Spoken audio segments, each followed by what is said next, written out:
knowing either. At the end of the day, Oktoberfest is just one of over 9,000 Volksfeste that take place in Germany every year. After Oktoberfest, the biggest ones are the Kranga-Kirmes in North Rhine-Westphalia. Olá pessoal, bem-vindos a mais um vídeo nesse canal. Nós somos cidadãos do terceiro mundo e nesse canal nós reagimos ao primeiro mundo. Nesse vídeo a gente vai reagir a 7 coisas que você não sabia sobre a Alemanha. Então pedimos que, por favor, considere se inscrever, ative as notificações e deixe mais sugestões lá no Instagram. E agora vamos para a reação. German prisons, Oktoberfest, and the infamous Autobahn. This list has it all. Let's talk about 7 things you didn't know about Germany until now.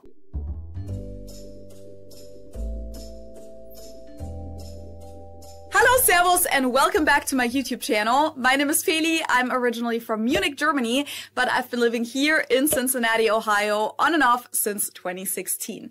And while most Americans I meet here know a lot about German cars and engineering, about German history, and often even about soccer, I found that there are a few things that totally surprise them whenever I mention them. So I put together a list of 7 of those things, and I bet most of you didn't know these either.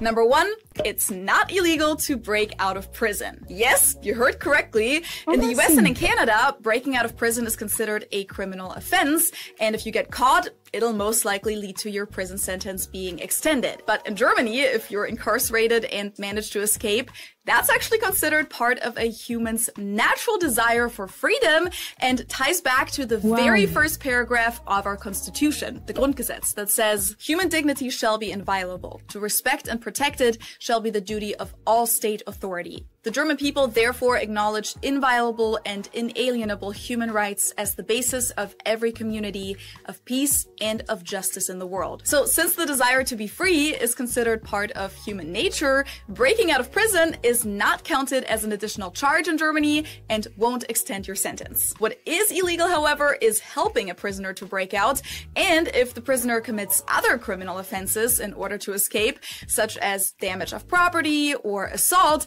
they can be charged for those. And if they do get caught, they might also get disciplined by the prison for violating the prison rules, and it might hurt their chances for an early release. Germany isn't the only country where escaping from prison isn't illegal, by the way. It's the same in Austria, Switzerland, the Netherlands, Sweden, and even Mexico, just to name a few. By the way, just a little bonus fact, German prisons are actually considered some of the nicest and humane prisons in the world, and they have a very different philosophy compared to American prisons, but that might be a topic for another video. Now, stay.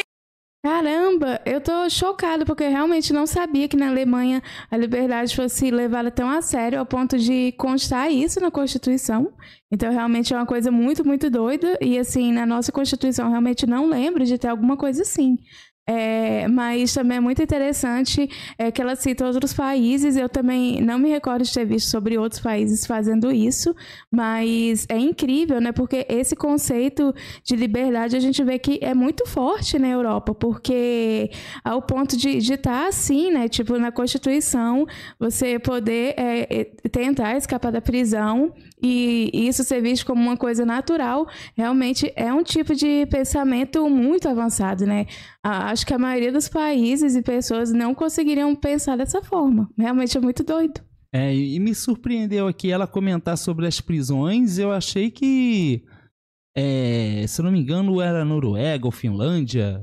Eu achei que só esses países tivessem esse tipo de prisão. Eu me surpreendi com o tipo de prisão que ela mostrou na Alemanha. Eu não sabia que na Alemanha também tinha esse tipo de prisão, né? Essas prisões que, pra gente aqui é até bem luxuoso até, né? Sim, e é muito interessante o conceito de liberdade da Alemanha, que eles colocam isso como uma questão da natureza humana, enquanto, por exemplo, nos Estados Unidos, a liberdade ela se restringe somente naquilo que você pode falar. Eu acredito que lá, se alguém for fugir, acho que ela comenta aqui, se eu não estou enganado, se a pessoa fugir da prisão, ela está cometendo um crime também, uma infração, algo terrível. E já na Alemanha, não. Number 2 of the things you didn't know about Germany is Germans get 4 to 6 weeks of vacation. Now, why would this even be surprising? Well, in the US, there's actually no legal requirement for how many vacation days or how much paid time off employers have to give their employees. According to Forbes magazine, the average American worker only gets 11 days of paid vacation per year.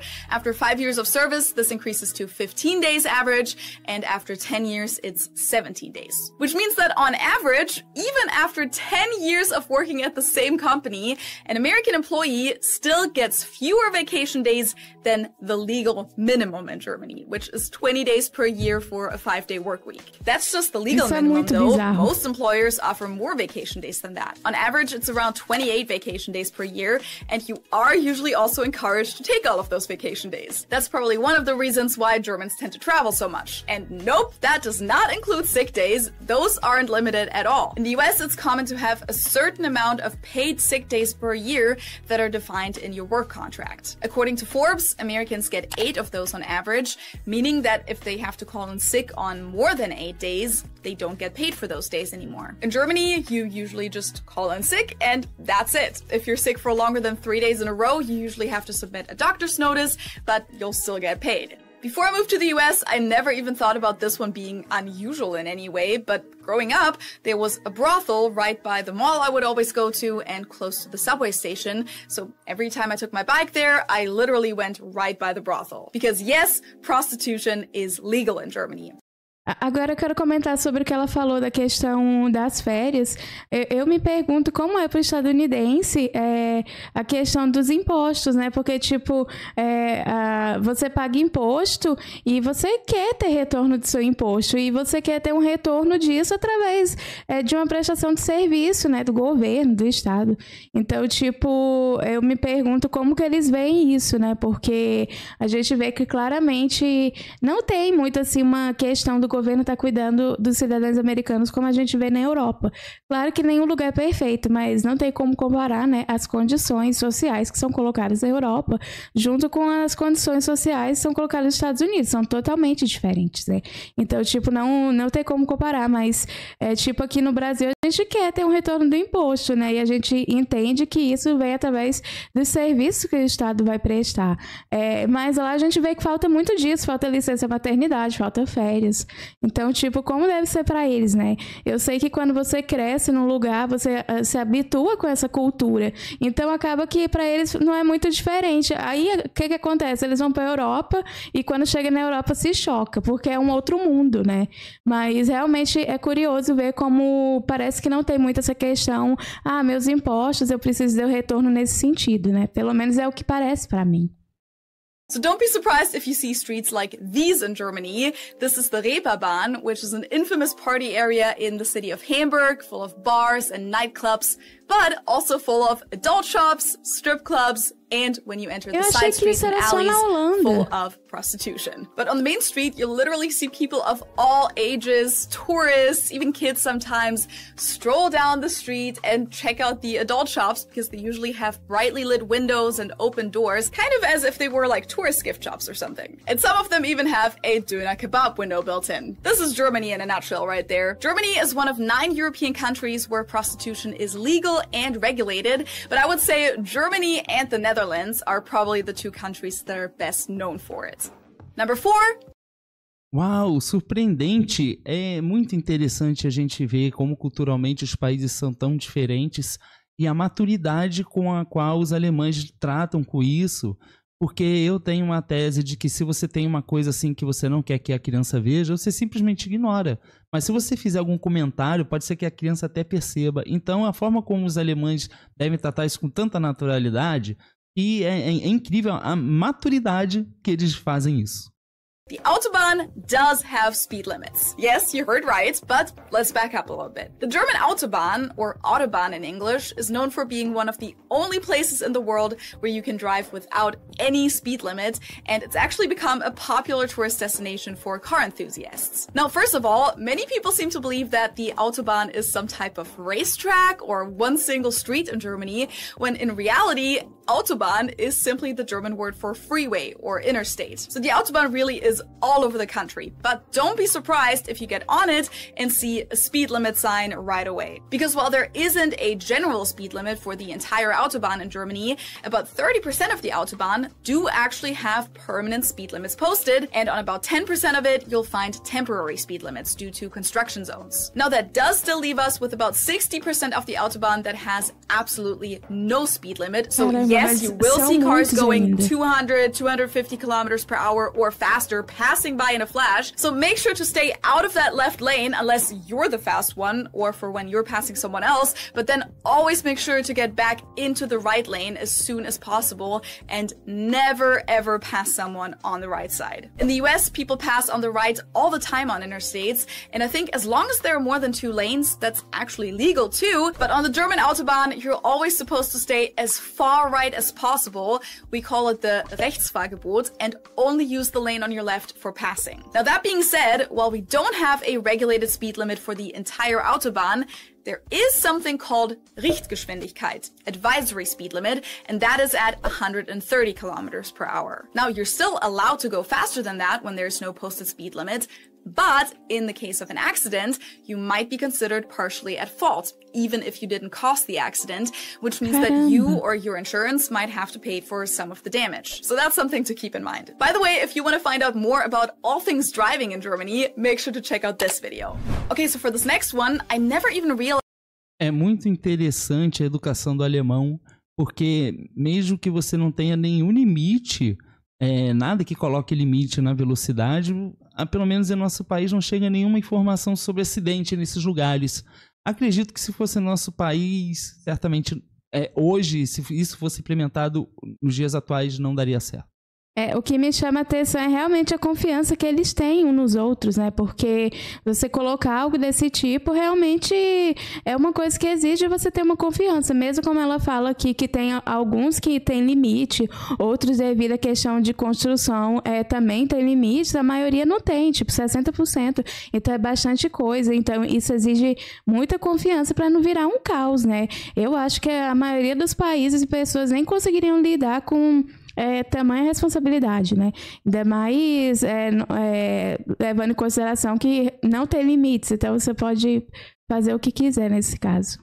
That this misconception existed until I came to the US and got asked about how I celebrate Oktoberfest when I'm away from home. And I've definitely mentioned this one on my channel before, but since Oktoberfest is starting in just a couple of weeks, I felt like it might be worth mentioning again. Oktoberfest is not a cultural holiday like Thanksgiving or Carnival that people celebrate all over Germany. Oktoberfest is simply the name of one specific Volksfest, folk festival, or beer festival. I mean, yes, it's the biggest one in Germany and even the biggest one in the entire world, and there are events in other parts of Germany and all over the world that use the Oktoberfest theme and that are even called Oktoberfest, but that doesn't make it some kind of franchise. At least not in the eyes of someone from Munich, which is where Oktoberfest, or Wiesn as we call it, takes place. Most Germans from outside of Munich have never even been to Oktoberfest, and the vast majority of them don't plan on ever going either. At the end of the day, Oktoberfest is just one of over 9,000 Volksfeste that take place in Germany every year. After Oktoberfest, the biggest ones are the Kranger Kirmes in North Rhine-Westphalia,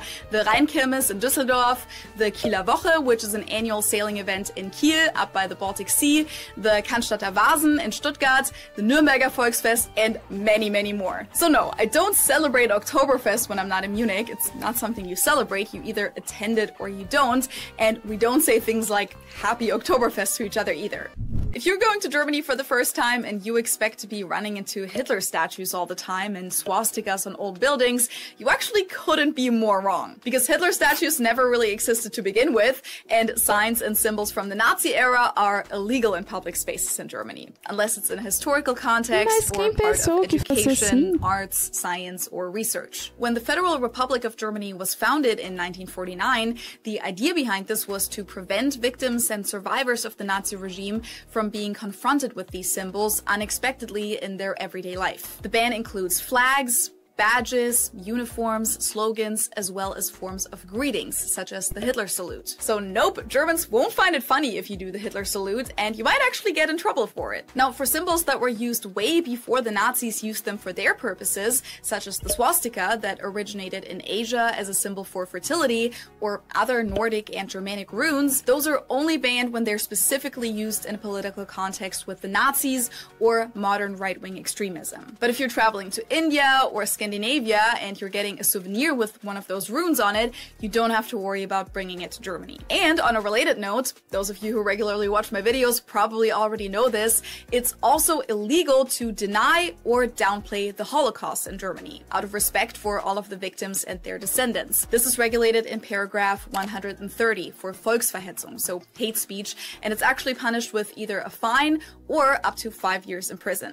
And last but not least, to end this video on a more fun and lighthearted note, this was something that completely blew Ben's mind when he came to Germany with me for the first time. Most taxis in Germany are Mercedes cars, or Mercedes as we say in German. I had never even thought about this being weird before, but in the US, taxis can be all kinds of different car brands, and in a lot of cases they're just your regular Ford, Honda, Toyota, and other cheaper cars. And in Germany you'll see different car brands as well, but Mercedes-Benz has been the most popular and most common taxi car brand for as long as I can remember. Specifically their E-Klasse model, E-Class, or for bigger cabs, the V-Class. However, Mercedes actually announced that they're not going to offer the E-Class in the taxi version anymore starting this year, so maybe the era of Mercedes cabs is coming to an end. I think it's important to keep in mind though that while Mercedes cars are definitely nice and expensive cars in Germany, they're not considered super high-end luxury cars the same way they are in the US, for example. In fact, according to this statistic, Mercedes are the second most common cars on German streets, right behind Volkswagen. Growing up, I had a lot of friends who had a Mercedes as their family car,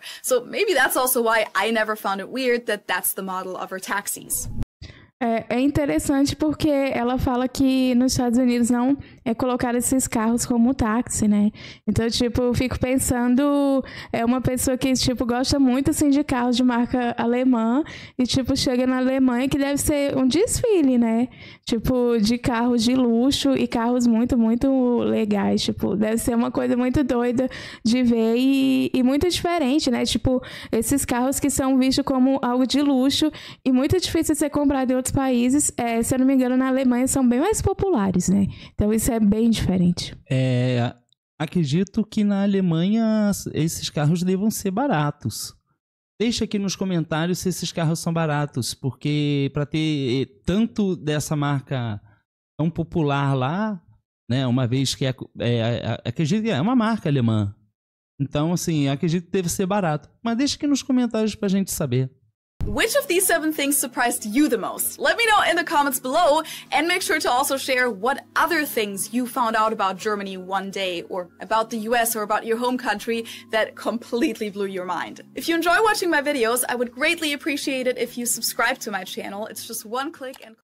Eu achei realmente um vídeo incrível. Algumas coisas a gente já sabia, mas me surpreendeu muito a questão que eu achei que essas casas adultas só tivessem na Holanda. Mas, na verdade, ela menciona vários países que tem isso e eu realmente não fazia ideia. A questão das férias é uma proteção às pessoas, não apenas às pessoas que trabalham nesse mundo adulto, mas também para as pessoas que são trabalhadores e também formais na sociedade alemã e têm o direito de descansar 20 dias de férias. E ela falou que em alguns casos vão a 28 dias. A gente tinha isso em nosso país e ao longo dos anos a gente foi perdendo um pouco disso, mas é muito interessante como os alemães têm uma preocupação muito grande com a questão dos direitos humanos, de respeito também para com o próximo. Eu acho isso realmente sensacional. É uma coisa que a gente deveria se inspirar mais nos alemães. É verdade, eu não tenho nem o que dizer, o povo alemão realmente é um povo incrível, com uma cultura incrível, e esse vídeo basicamente para mim toca muito na questão da liberdade, tipo, a forma como o povo alemão prioriza a liberdade e como eles respeitam essa liberdade que, como ela diz, faz parte da questão da natureza humana. Então realmente isso fascinante, né? Porque é uma coisa que é até complexa de se entender, mas ao mesmo tempo é fascinante. E também a questão como o povo alemão consegue equilibrar a questão da Segunda Guerra Mundial em relação à questão de eles tentarem fazer uma reparação aqui, né? Em relação ao que aconteceu, no sentido de não permitir determinados símbolos ou determinados tipos de comportamento, mas ao mesmo tempo eles também sabem equilibrar isso com a questão da liberdade. Então realmente aqui a gente vê a necessidade de ter um tato e uma delicadeza para saber equilibrar tudo isso, e ao mesmo tempo a gente tem a questão também desse autobahn, que mostra o quão confiável os alemães são entre eles, né? Porque você fazer isso, como eu falei, exige que você tenha confiança. Por exemplo, no nosso país, eu realmente não sei se isso funcionaria, mas resumindo tudo, o povo alemão é incrível e a forma como eles lidam com as coisas realmente mostra que a gente precisa evoluir ainda em muitos aspectos, né? Então, esse vídeo apenas comprova mais uma vez isso. E antes de a gente finalizar, eu devo lembrar os alemães que aqui também tem Oktoberfest. É verdade, sem dúvidas, mas essa foi a reação desse vídeo. Então, se você gostou, aproveita para se inscrever, ative as notificações e deixe mais sugestões lá no Instagram. Muito obrigado por assistir esse vídeo e a gente se vê na próxima reação. Tchau!